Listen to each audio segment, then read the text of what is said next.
Welcome to the Creating Wealth Show with Jason Hartman. You're about to learn a new slant on investing, some exciting techniques, and fresh new approaches to the world's most historically proven asset class that will enable you to create more wealth and freedom than you ever thought possible. Jason is a genuine self-made multimillionaire who's actually been there and done it. He's a successful investor, lender, developer, and entrepreneur who's owned properties in 11 states, had hundreds of tenants, and been involved in thousands of real estate transactions. This program will help you follow in Jason's footsteps on the road to your financial independence day. You really can do it.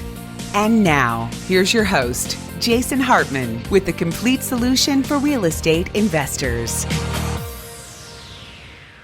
Welcome to episode 1520, and you know what that means, don't you? Yes, regular listeners, that means today is a 10th episode show where we are going to talk to you about something of general interest.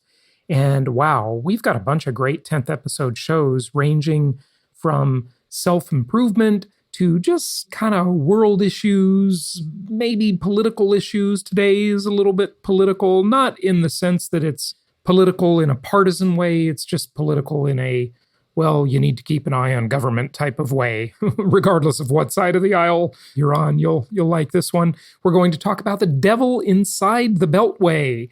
So I think you'll find this interesting. But before we do that, first of all, I want to thank all of our wonderful, wonderful clients and attendees who attended our Meet the Masters event over the weekend. That was really, it was our 22nd anniversary of our Meet the Masters event. And we had done that event 21 other times as a live conference. But this is the first time we did it virtually. And from your feedback, not from my own thinking, from your feedback, I think it was just an astounding success. It seems like everybody really enjoyed it. And I want to give a special shout out to a couple of people who joined us late. They bought tickets just right before the event started, and a couple of people bought tickets actually after the event had already gone through a day. So, wow, thank you. We are just flattered and really want to welcome you, especially because, we just really want to make sure we deliver the best possible value to you. And also, a big shout out to all of our brand new investors who became empowered investors. We finally, after a long-awaited, many people asking, Jason, when are you going to launch the empowered investor community? We finally launched it, and really appreciate all the faith you have shown in us by so many people just taking us up on our offer to become empowered investors. And I just realized maybe a little over a year ago that the only way we are going to be able to ensure the success of our thousands and thousands of investors, and the only way we are really going to, as Steve Jobs put it, make a dent in the universe, is to not rely on anybody else, but to simply empower our investors to go to the next level of gaining control. As you know, I've talked many times about Commandment number 3 in my 10 Commandments of Successful Investing. And as you know, kind of ironically, we have 22 commandments. But actually, over the weekend, we launched Commandment number 23. And what is Commandment number 23? Thou shalt standardize thy data. I kind of can't believe that actually wasn't Commandment number 1, but frankly, back in 2004, I certainly thought of it. I certainly did it. And I think it was one of the big contributors to my success as an investor and as an investor educator, standardizing data standardization. And we do that using property tracker software. But I never made it a commandment until this weekend. So that is Commandment number 23. Thou shalt standardize data. Okay, there you go, Commandment number 23. But anyway, back to Commandment number 3, thou shalt maintain control. And mostly when we talk about that, we talk about being a direct investor, investing and controlling the asset in which you invest, right? But we are taking that to the next level and helping investors really, really gain control on a granular basis, but making it easy for them to gain more control. That's what we are doing with the Empowered Investor Inner Circle. And we're just so excited that so many of you joined over the weekend. And for those of you who didn't attend this weekend, we had 166 people who attended the event. They weren't all on at the same time over the weekend. And by the way, that's different when it's a virtual event because actually, I take that back. It wasn't 166 people. It was a lot more than that in terms of people, but many people attended as couples, and that's one of the great discounts you get when it's a virtual event. You can buy one ticket and you can sit there on the sofa with your whole family and everybody's there versus a live event where everybody buys their own ticket, right? So it's a little different in that respect. But 166, I guess, families, maybe is the way to say that, purchased tickets and joined us for the event. So that was great. And a whole bunch of them joined the Empowered Investor Inner Circle, and that was even better. For those of you who didn't attend, we will be talking more about that in the future. We don't have time today because we want to get to our 10th episode guest. And I've got two economic and investing things I want to share with you before we get to our 10th episode guest that is not really talking about investing, because that's the purpose of every 10th show, to go off topic and discuss something of general importance and general interest. But on the investing front and on the economic front, number one, Florida, Florida, Florida, my new home state for over 2 years now. And I've got an article that one of our team members, Evan, of course, you've heard him on the show, he posted this in our content group. And by the way, Empowered Investors, we will be sharing this in that social network, a lot of this stuff, so you can see it firsthand there. But according to Space Florida, 17,144 commercial space companies in Florida are now employ 130,000 residents in Florida in high-tech, high-wage jobs. And Florida's status as a gateway to the stars has been grounded in enhanced bonding capabilities and tax incentives. So a great place for these new modern space companies that are on the cutting edge of space exploration and taking human beings into colonizing space. Florida is firmly grounded as a great place to raise money and a great place for tax incentives, and obviously a business-friendly, landlord-friendly state. So, there's more to investing through our network than just Florida, but boy, Florida is really one of the shining stars right now. So just an amazing thing. It talks about Florida's burgeoning $20 billion aerospace industry and just, amazing stuff. And of course, SpaceX just splashed down. I think that was over the weekend. I just watched the video this morning, but I think it happened over the weekend.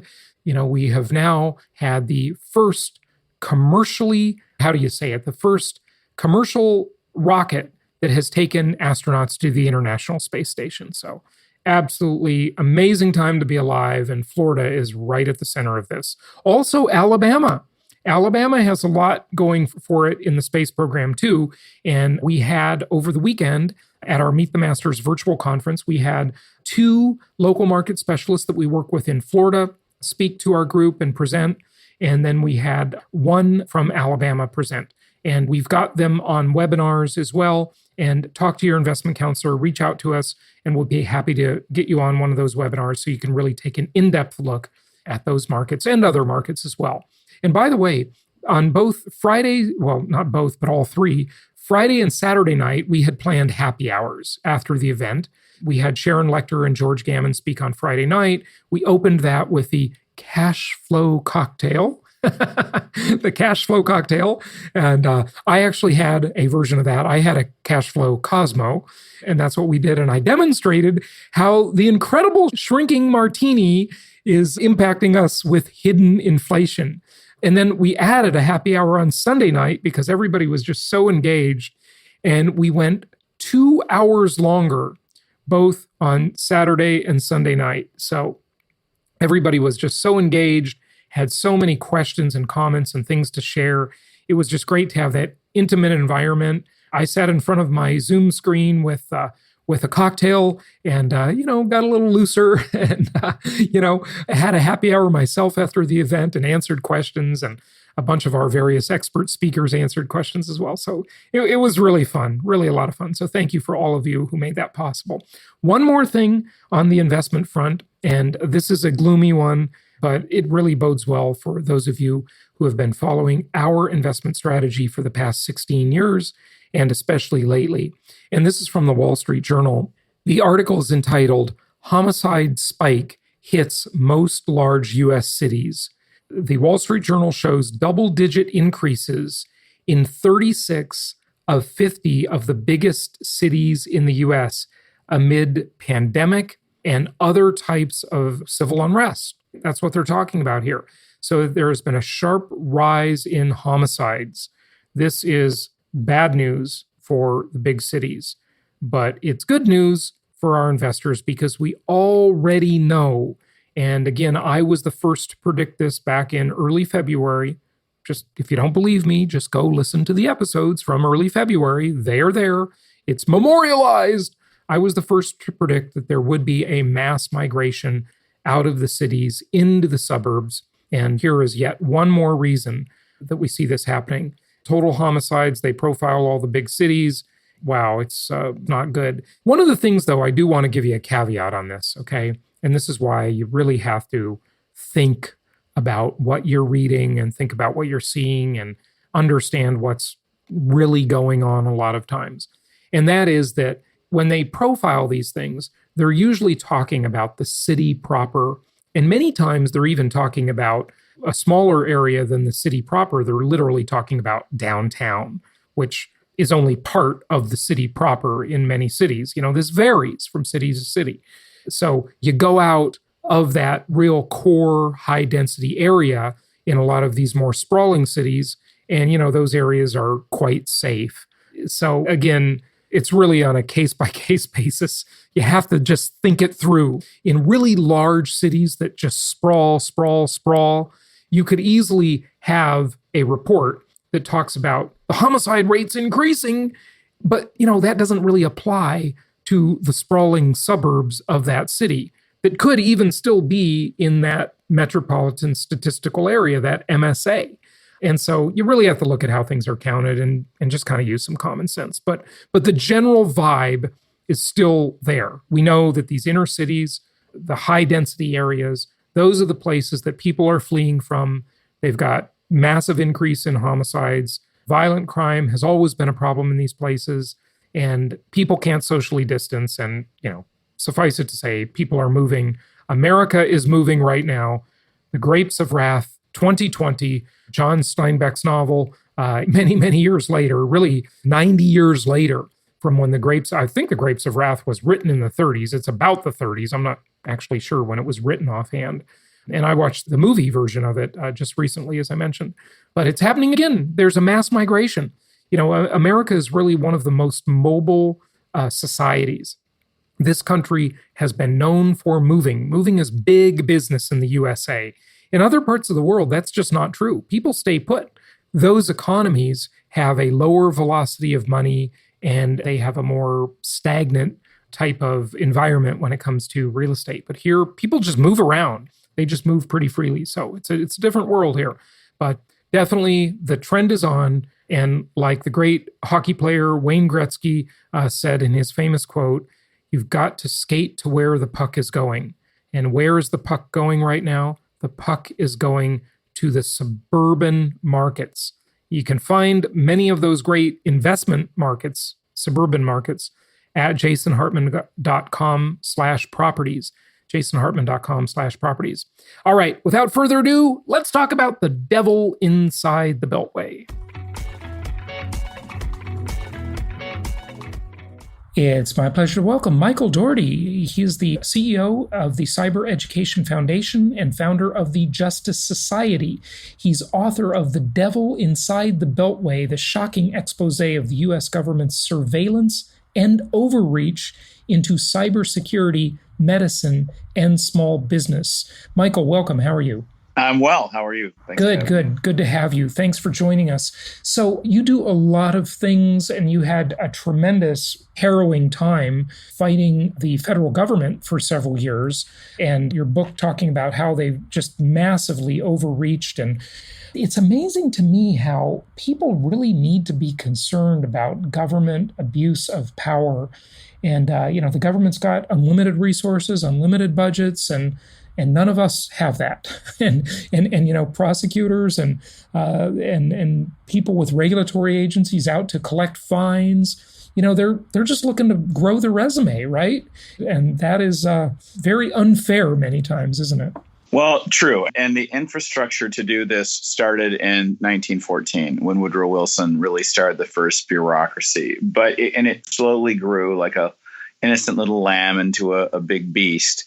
But it was weaponized by the Obama administration, where all the insiders, and many of them are still embedded in government, think they're right, read Saul Alinsky's Rules for Radicals, understand the concept of power. Now, this has gone on in the FBI for years. I mean, these tactics of intimidation and wearing you down, it's a very, very brief playbook. It's just, here's what's going to be presented about you. You can just cooperate now, please.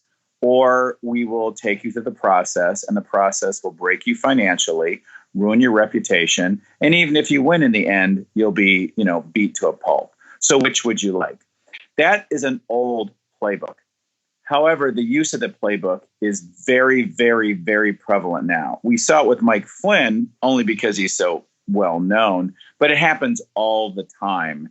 And it happened with my company as well. So what we don't have is enough stories about it, because people, I think most Americans go, well, it's the IRS, that I'm afraid of, and they'll come at me. And so if you're in trouble with the IRS, I don't want them to see me as your friend, so I'll just hide over here. But it's more than the Internal Revenue Service now, folks. It's all over the place. It's all the agencies. It's the playbook of getting you to submit. This is the problem. There are so many obscure laws nowadays that ignorance of the law really should be an excuse. It shouldn't be an excuse when the laws are simple and easy to understand. But now we've moved so far beyond that, it's absolutely mind-boggling. When you refer to 1914 and Woodrow Wilson and the first bureaucracy, to which bureaucracy are you referring? Well, Woodrow Wilson was an academic guy, and they're always dangerous because they think they know everything with no real world experience. And he had this great intention of, we're having the medical revolution, the industrial revolution, and these politicians shouldn't regulate it because they're politicians. So we have to have these bureaucracies. And what he forgot was that the founding fathers didn't believe anyone with power could be trusted.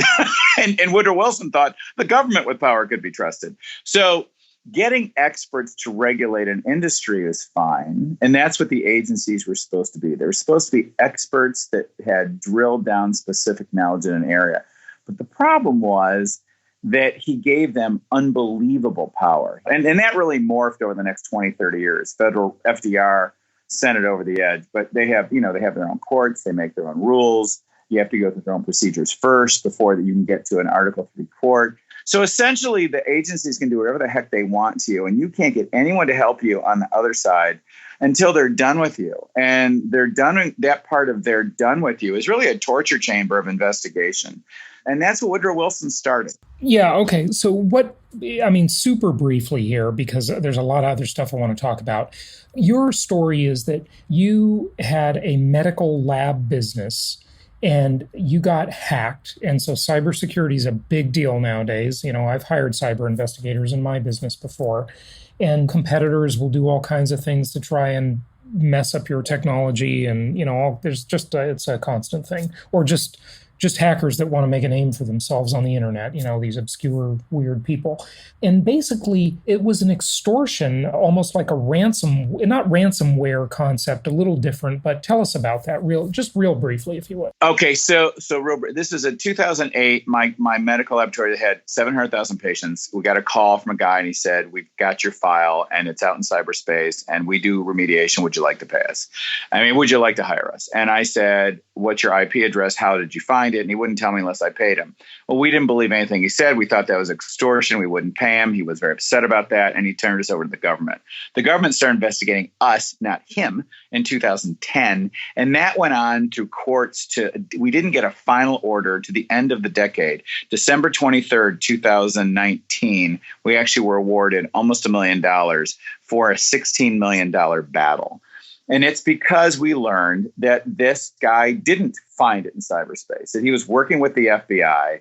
He was given FBI weapons to use for investigations that were legit. And outside the legit investigations, he was building an intimidation racket, breaking into companies, stealing files, altering the metadata, lying to companies. And a lot of corporations just write a check because everyone's covering their own tail. Sure, it's the same kind of companies that wrote checks to, for many, many millions of dollars years ago to Jesse Jackson when he would shake them down, accusing them of racism.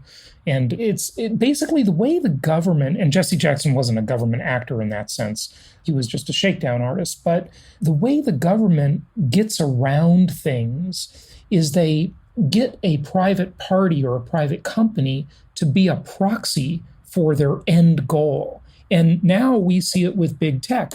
We see that, of course, everybody has the right to free speech protected by the First Amendment. But what they do is now they're using these giant tech companies as proxies for their agenda.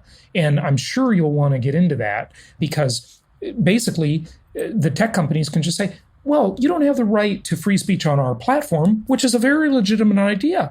But they've become so large, they have GDPs bigger than many countries. So there's not an alternative now. There's not an alternative platform anymore, which is the problem among many nowadays. So the government used they had the proxy of this person basically hacking, and then they used that hacking information for their own benefit.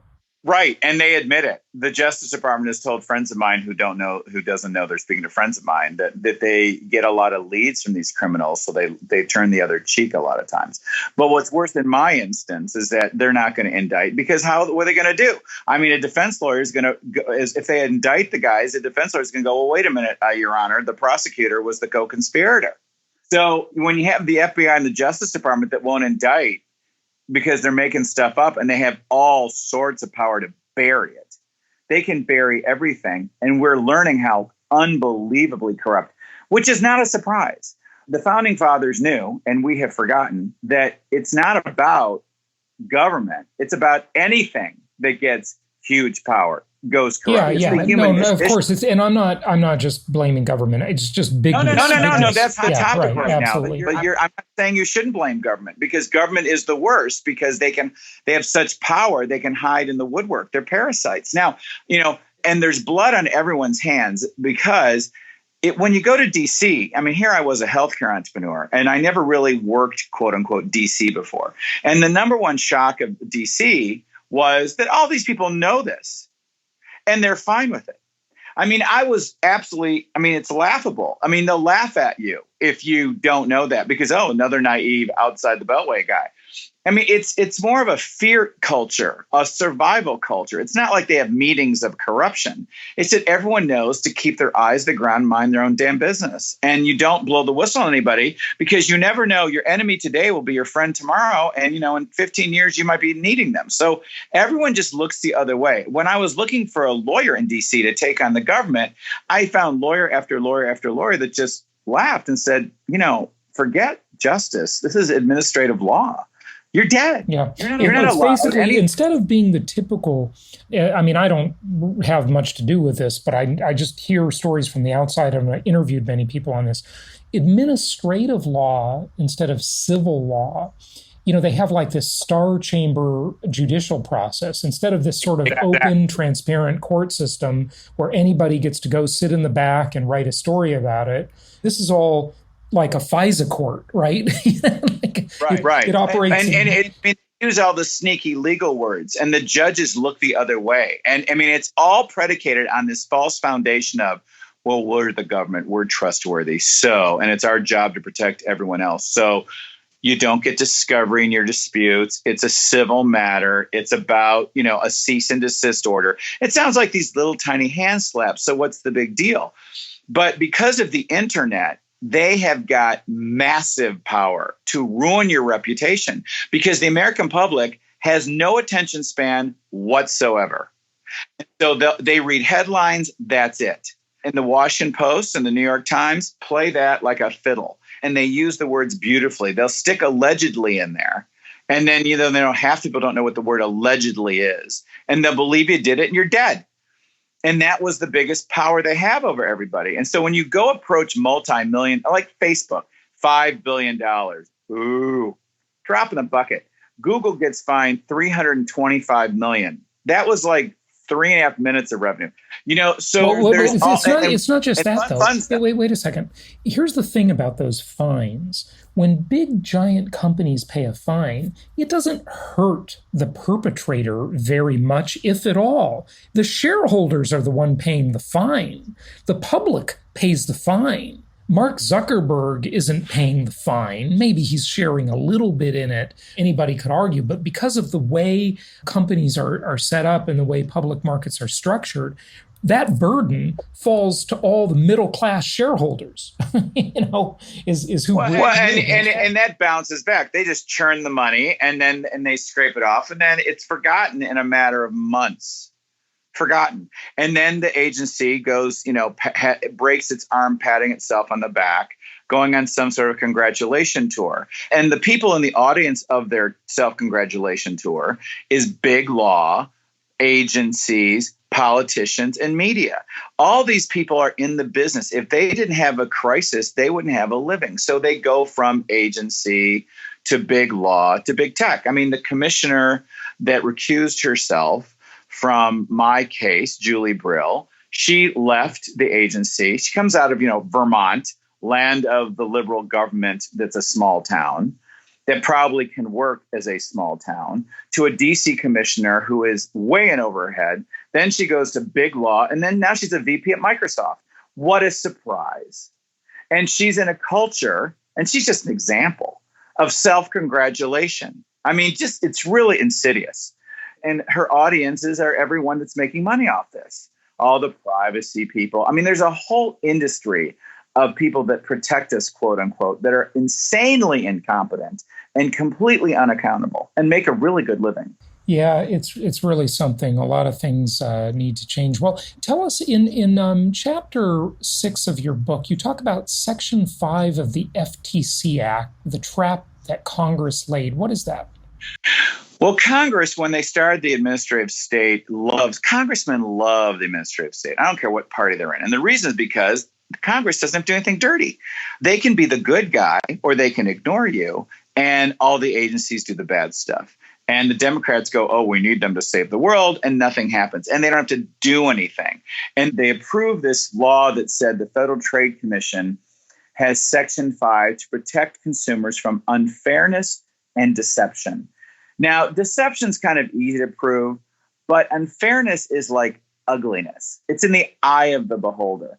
And there's no definition for what is unfair. So, and Congress never acts on anything. So the FTC appoints itself to what they think is unfair. And they decided that cybersecurity done the wrong way was unfair. But they never say what is fair.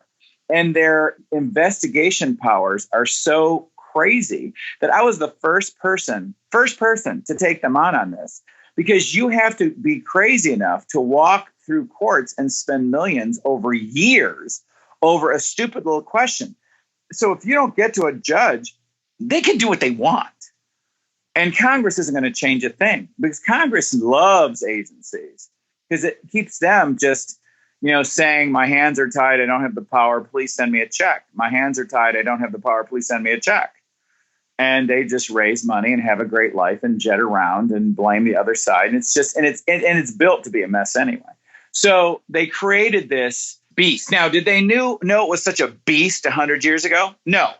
But this is what happens, right? And everyone that created this beast is dead and can't see. FDR would be mortified. I got to think he'd be mortified. I mean, he was afraid of it when it was going on. He knew. But, it moves so slowly, but the technological age is expanded. And then the Obama presidency really created a playbook of how to put these corrupt people in and they're warriors. These people are absolutely brutal warriors. They're playing just like these Antifa people are. You're sitting here vulnerable and stunned, and they're out there intentionally breaking the rules because to them it's war, and that means all's fair. Right. Yeah. Okay. Okay. So let's switch gears now and talk about, what's going on in the world. You have some thoughts about, Twitter removing President Trump's video tribute to George Floyd. What's their rationale for that one? I mean, this is unbelievable. We have these non-government censors, and they censor what they want, and they don't censor what they don't want, and they fight subpoenas, and they're absolutely disgusting, these big tech companies. I mean, they are just appalling at their abuse. They're like the Alien, how it was tiny in the first 10 minutes and it's full grown in like an hour. And the tech companies grew from nothing to massive so fast that they can afford anything. And really, Microsoft getting in trouble with the government scared all tech ahead of time. And these people they're lawyered up and they're ready for battle. Not only that, they have armies of lobbyists. I mean, it's just unbelievable how their influence over the government is insane. I mean, listen, I don't love everything about Elizabeth Warren by any stretch, but I do like the way she wants to hold Wall Street and big tech accountable. I got to tell you, I really do agree with her on that stuff. Yeah, but I think everyone that was honest would want to hold them accountable. It's the how. It's utterly impossible unless we have some massive change. It's probably got to be through antitrust. But what I want to say is, here's what they're doing, and here's what she's not saying. What she's saying about today, this is nothing less than book burning. They are book burning. It's just technology has changed the books. And this is all they're doing. And people better wake up. It's just like the socialist Nazis that burned the books. This is Ray Bradbury's Fahrenheit 451 all over again, That's right. Yeah, it's the thought police. They're just everywhere, and it is unbelievable that they can get away with it. It's absolutely appalling. What are we going to do? I mean, antitrust, but no administration has had any real appetite to go after antitrust in any significant way for decades. It's like they just don't do it. Well, that's because, again, look, this country is on a precipice bigger than it was in 2016, which I can't believe I'm saying. And that's because when Trump won, he was basically, and I don't think Trump understood what he was getting into. I really don't, because you have to see it to believe it truly in your gut. And I've seen the beast and I've danced with the beast, or I would not have this opinion so clearly. But his hand went on that mask and he started to rip it off because they came at him first. And there are a lot of powers against the populace of this country, a lot. And we're in shock. We're watching what the media has just done with COVID. I mean, they're lying left and right, about treatments and medical treatments, and they spin. Let me give you an example, because I've been in medicine for 30 years. This hydroxychloroquine thing. When I see the New York Times try to beat up, or the Washington Post beat up Trump because they gaslight everyone, that he said hydroxychloroquine would be a cure. No one has said hydroxychloroquine's a cure. It's a pill that helps because it can be very much anti-inflammatory at a very early stage. But and the point isn't the detail. The point is they don't care if they're messing with a successful disease treatment. This is about power. And Trump is like the one little guy in front of the Chinese tank. People don't understand how big the Chinese tank is. They're seeing it now with their own eyes, with the riots, the media hiding the riots, what's going on with what the Democratic machine did to Bernie Sanders twice. I can't believe people on the left are so out of touch, because the truth is it's not left versus right. It's insider with power versus outsiders with bags over their heads. And Trump is the massive threat because he's pulling bags off of heads.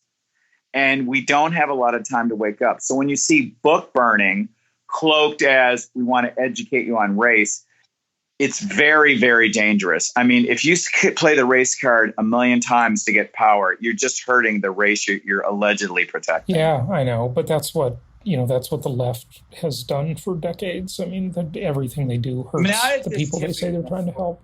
He's being burned and police being told to go away. I mean, this is beyond comprehension. Beyond comprehension. I mean, coming from a law enforcement family, to see a mayor ignore and let them run and go and destroy things. Look what's going on in Seattle and Los Angeles. It's insane. It's insane. Yeah, it really is. It's unbelievable. But the one thing that is for sure is that businesses will never, in any significant way, come back to those neighborhoods. And that will be the thing. That's the one thing the government can't do. They can't force a business to open there. Yes, they'll incentivize it through opportunity zones, et cetera. And, that's a whole nother scam we could talk about another day, but long before the riots and COVID, obviously. All of these areas will just become more and more impoverished. It'll just get worse and worse. They'll become more dependent on government. It's absolutely shocking. Well, I come from Detroit, and what we have now that we didn't have back then is we have history. Back then, it was like, Obama running on no record. There was no record. There's a record of devastation of what happens. After Baltimore with Ferguson and how that all blew out versus Detroit, they're going to annihilate it, and it won't come back. You can burn a house down in 3 seconds. You can't build it back as quick. Yeah. Well, so what does that mean? Can you just elaborate on that before we wrap it up? What do you mean? We understand you can destroy things faster than you can build it. But before that, you were making the Detroit, Ferguson, et cetera. Well, Detroit, I grew up in Detroit. I was a kid during the riots. Detroit was, what people don't know is Detroit one day was bigger than Chicago. It was a number one. It was one of the flagship cities of the world. Unbelievable education. I had phenomenal education when I was a kid. And then when the riots happened, we moved out to the middle of nowhere, and I was a year ahead of everybody. And people don't know that now. You say Detroit, kids that were born from 1970 and later in the Detroit area don't know how to get around Detroit because they're not allowed to go. And so people, and that's there. That is an example that wasn't there in the 60s when they torched Detroit. It's a massive cut your nose off to spite your face. If we don't learn we only learn from history if we want to. Fully democratic, ton of corruption along the way. One of the mayors is in jail still. This is incredible. He might be on probation now. But the nonstop fleecing and corruption of the Black community by Black leadership in the Black community, the exploitation is because this is a human condition, not a racial condition. Whenever you hand over, everyone else flees. This is why you see the small Black business owner yelling at people when the Blacks are destroying their business. They know. They've lived through it. They know that they're so vulnerable, so nothing breaks their heart more when their own race destroys themselves. And this is cutting their nose off to spite the face. Yeah, it's a terrible, sad story. It really is. The thing we've got to all realize is that everybody's got an agenda. Sometimes the agenda syncs with a good outcome. Mostly it doesn't. And, there are people like Al Sharpton, for example, who are just profiting from other people's misery, basically. He's sight beyond comprehension. But what's terrifying is the people that give him platform. That's the scary part. The number of people that give that corrupt man platform, that just shows the desperation for true leadership within the Black community. It's terrifying. It's really sad. It seems as though one of the first issues that would seem sort of obvious. I don't know. Maybe this is nutty that I think this, but it seems like we should stop counting the races. Like, why are we, if the government's supposed to be colorblind, why does it count everybody? And, we talk about this group and that group. Let's stop talking about it and just be people. It's the brotherhood of man. What? It works. No, divide and conquer works.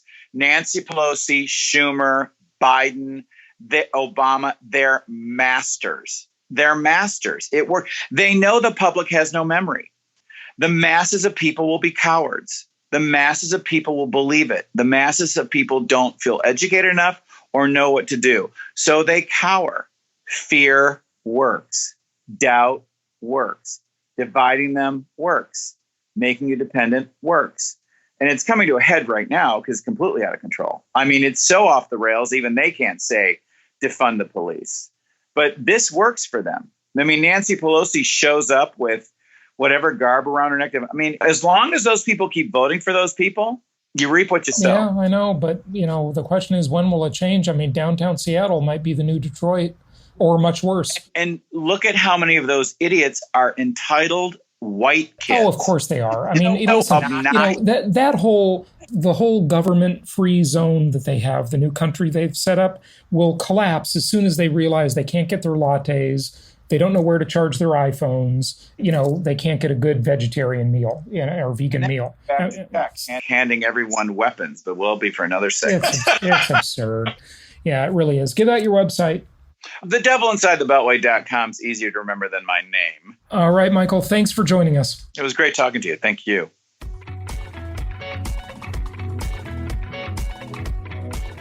Thank you so much for listening. Please be sure to subscribe so that you don't miss any episodes. Be sure to check out the show's specific website and our general website, hartmanmedia.com, for appropriate disclaimers and terms of service. Remember that guest opinions are their own, and if you require specific legal or tax advice or advice in any other specialized area, please consult an appropriate professional. And we also very much appreciate you reviewing the show. Please go to iTunes or Stitcher Radio or whatever platform you're using and write a review for the show. We would very much appreciate that. And be sure to make it official and subscribe so you do not miss any episodes. We look forward to seeing you on the next episode.